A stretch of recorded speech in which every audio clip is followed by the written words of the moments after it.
Hi, welcome to Train Signal. My name's Bill and this lesson is User Profile Service Application. In this lesson, we'll talk about what the User Profile Service is and what it does for us. Then, I'll show you how to create the User Profile Service and get it up and running so that it can actually do all those cool things we just talked about. Lots of great stuff, gang, so let's go ahead and let's get started. Now, the User Profile Service, the name is probably pretty straightforward. It's pretty obvious what it is. It stores the information about our users in one central location. That information is then used by SharePoint's social computing features.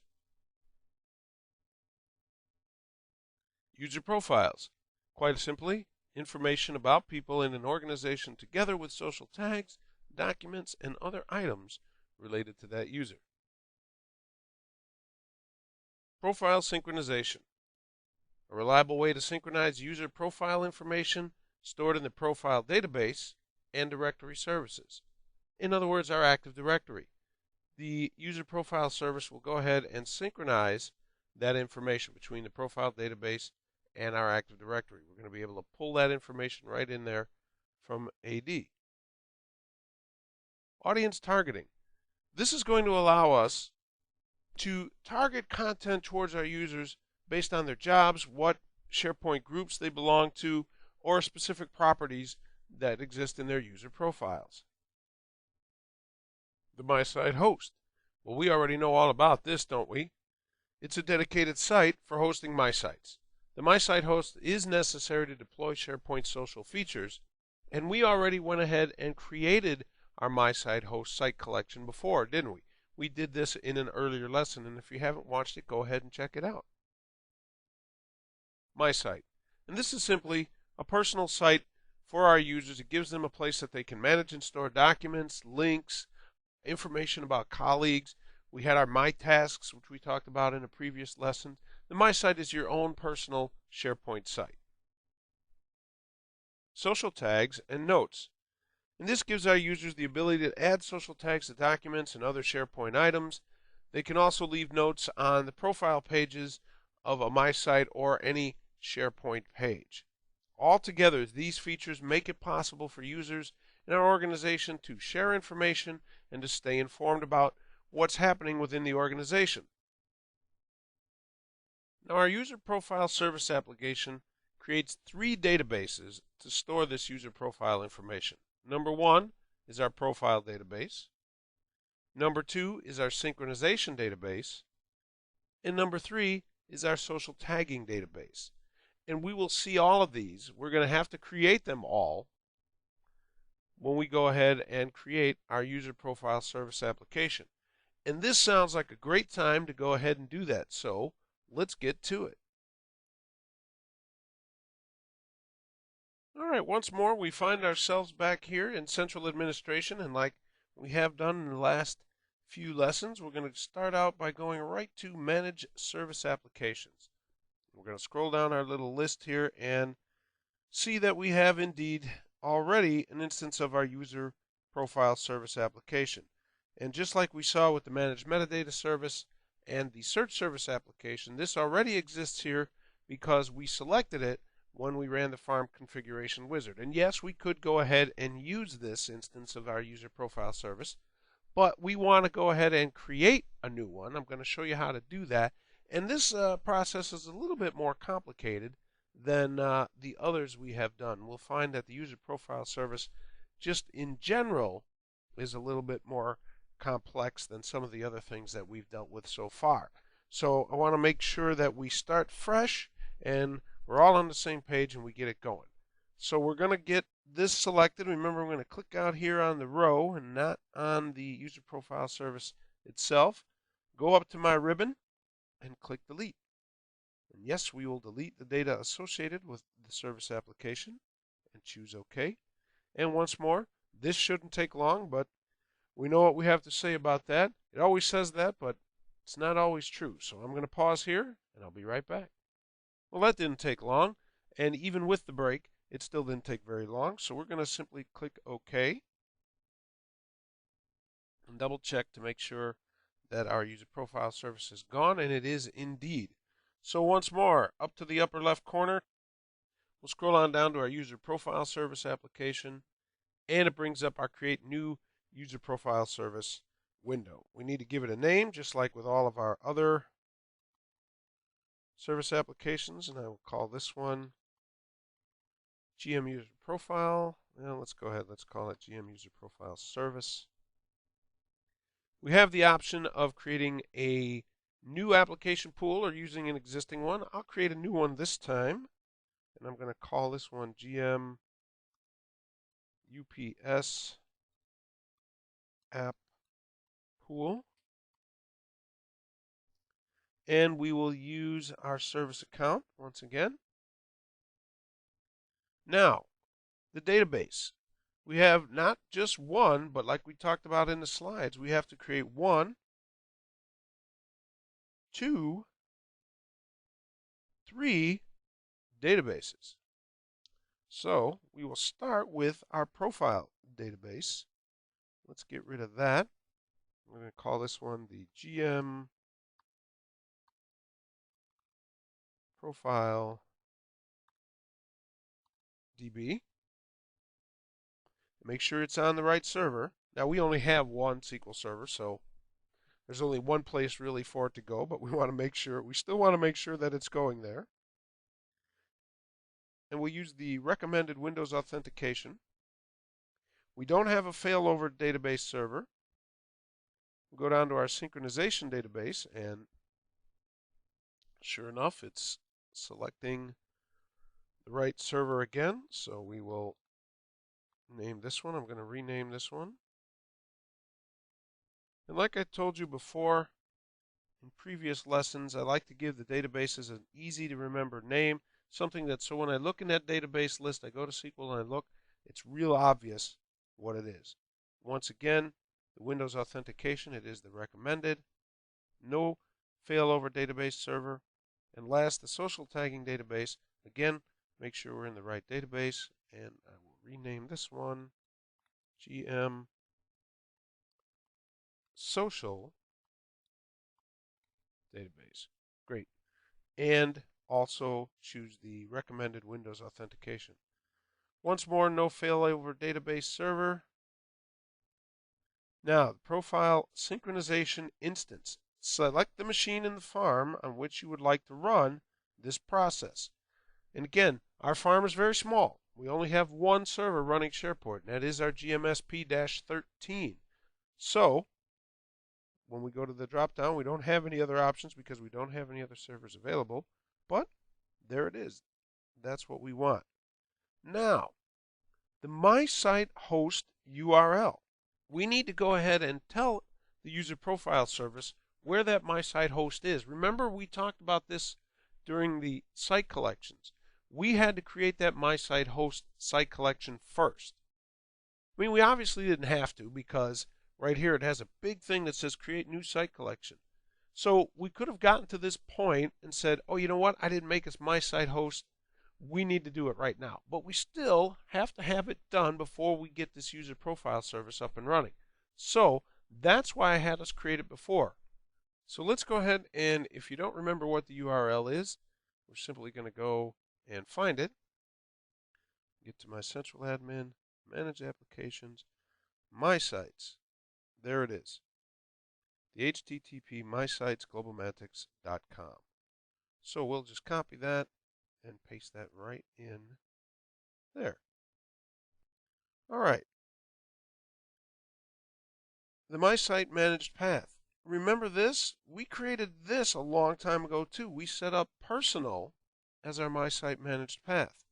Remember the default, or I should say one of the default ones that was there was sites, and we decided not to use that. We went ahead with personal. So it's already here, which is great.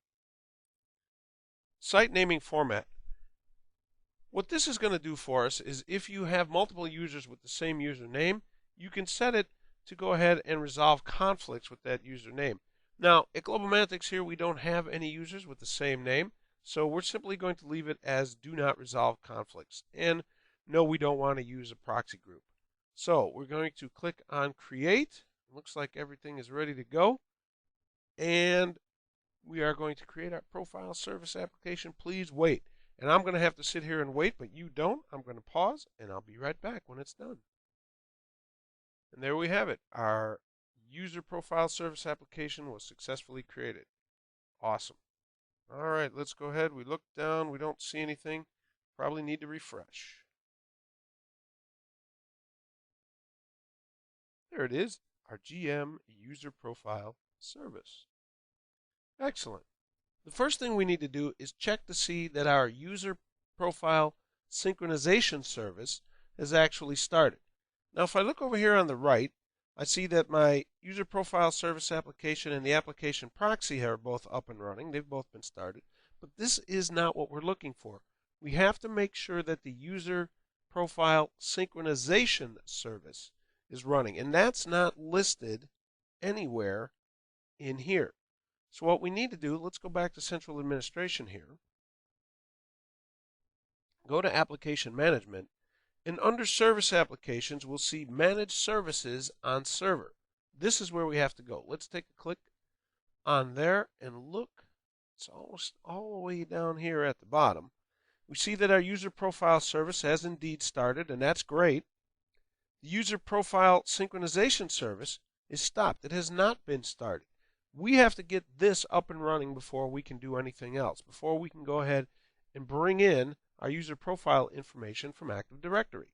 So let's go ahead and let's click on Start. Takes us to this page, and we have to select that user profile service, and we only have one, and it's there by default. Now notice here that the account name is our farm account. It's not that SP service that we selected. For the user profile synchronization service, it's going to use the farm account. And that's important. We're going to need to know that in a little while. So remember that. Let me go ahead and simply put in the password. And we'll click OK. Now it's going to take us back here. And it's going to say starting. Theoretically, I could wait a little bit. I can refresh. And it will be started and everything would be great. And if that happened, that would be wonderful. We would be ready to go and keep moving along. However, I can tell you right now, that's not going to happen. That is not going to work. In fact, let's go ahead and let's do that. Let's refresh. It might not be long enough yet. Yeah, it's still on starting. And now here's the thing you need to know. This process takes a while, even if everything were okay, if everything were exactly the way I wanted it, and it's not, we still have some work to do.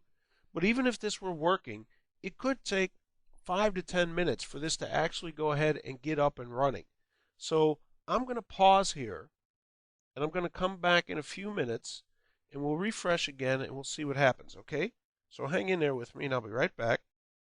All right, I'm back, and 5 minutes has passed. Let's go ahead and let's hit refresh. Take a look, and hey, how about that? Just what I said. It didn't work. That's because we got a little bit of work to do first.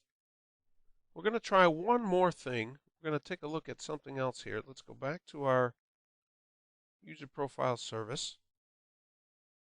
Under synchronization, we're going to click on Configure Synchronization Connections. And we're going to try and create a new connection. And we'll get this failure message as well. This is because, again, the user profile synchronization service has not been started. But don't panic. That's why I'm here. To fix this, we need to go, believe it or not, back into Active Directory. So bear with me while we go ahead and switch to our domain controller. So here we are at our domain controller, and I've got Active Directory users and computers open already. And what we're going to need to do in here is give that farm account, that SP farm, remember that that was the account that that user profile synchronization service runs under. We need to give that account some special permissions. It has to have replicate directory changes permission. And to do that, we need to go here to AD. So we're going to go to our domain and right click globalmantics.com, and the very first option is delegate control. It brings up our delegation of control wizard. We'll just simply click on next, and we need to add that SP farm account. There it is. Great. Click next. Now in here, we need to go ahead and create a custom task to delegate. We can click on next. And here, the one we want to have checked is this folder, existing objects in this folder, and creation of new objects in this folder.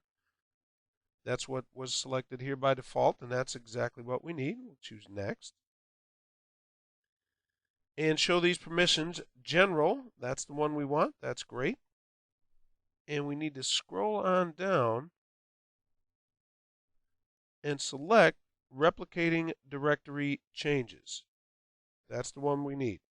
Now at this point, it's also important for us to note that if you wanted to have SharePoint be able to write back to Active Directory, you would need to also go ahead and select Create All Child Objects and Write All Properties. Now, we're not going to do that because let's be honest, do we really want SharePoint to be writing to Active Directory? And maybe you do, but I think most AD admins are going to say, no, I don't want you to do that. So we're not going to either. We're going to go ahead and select Next and Finish, and our wizard is done. All right, now we need to go ahead and get back to our SharePoint server. So hang on while I make that switch. All right, we're back on our SharePoint server, and we're not done yet. We still need to go ahead and give that farm account permission to log on locally right onto the machine that is running the user profile synchronization service. To do this, we can either go and grant that right through group policy or local security policy on that machine, and that's what we'll do here. We'll just go ahead, rather than mess around with group policy, local security policy, give it a minute, there we go. Up here, security settings, we will choose local policies, user rights assignment, allow log on locally, and we will add the SP farm account. Great.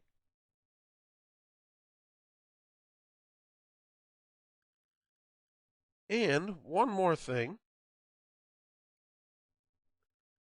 that SP farm must also be part of the local administrators on this machine as well.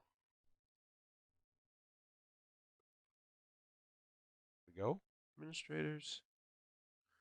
And we can see that our SP admin is there, but we need to add the SP farm. Now, some of you might be out there screaming at me, wait a minute, don't do that. But you can go ahead and remove this account after the user profile service is provisioned. It's only needed for the install. So let's go ahead and choose OK and close. All right, at this point, I like to go ahead and reboot the server. That has seemed to work best for me. You may find different results in your own situation. At the very least, go ahead and run a GP update to refresh that policy change if you did it through group policy. But I like to go ahead and reboot, so I will do that and we'll be right back. All right, and welcome back to our central administration. Our SharePoint server is rebooted, and what we're going to do is go back and see if we can't get our user profile synchronization service up and running. So once again, from application management, service applications, we see managed services on server. Let's go ahead, we'll go back down to our user profile synchronization and hit start. And our SP farm account now has all of the permissions that it needs to do this. Looking good, and we'll choose OK. Now remember, we talked about this before. This could still take 5 to 10 minutes for this to go ahead and get started and up and running. So don't be impatient.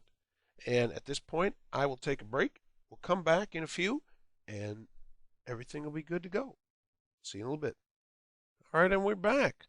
And here we are, our moment of truth. Let's go ahead and let's refresh. And look at that, it is started. Never worried. All right, so let's go ahead, let's get back to application management. Manage service applications. Find our user profile service. And let's take a quick look over here on the right. We have no user profiles, and our synchronization schedule has been disabled and idle. All right. So what we want to do is let's take a quick look at our synchronization settings. We have a few things in here I want to point out. Synchronization entities. Users and groups or users only. Users and groups is selected by default, but I want you to look here. it is recommended that you first do a users only synchronization run, followed by users and groups. So we're going to do that. We're going to select users, but we don't have any groups that we're dealing with. We just have our SharePoint users. I believe there are 20 of them, so we're okay with that. Synchronize BCS connections. If we had any business connectivity service, we would go ahead and select that. Synchronization options.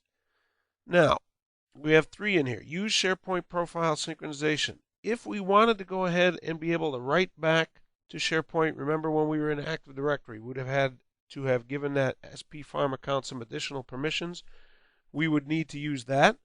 But we're just going to use the SharePoint Active Directory import because all we're doing is bringing in our users from AD into SharePoint. That's the only one that we need, so that's what we're going to select. And if we had an external identity manager, we would choose that, but we don't. Let's choose OK. OK, and now we see that our profile synchronization status is idle and our synchronizational schedule is every 5 minutes. All right, that's good. That means things are looking good. Now we need to go ahead and configure our synchronization connections. Now remember when we did this the last time, we got an error message, and we don't this time, which is excellent. That's exactly what we want.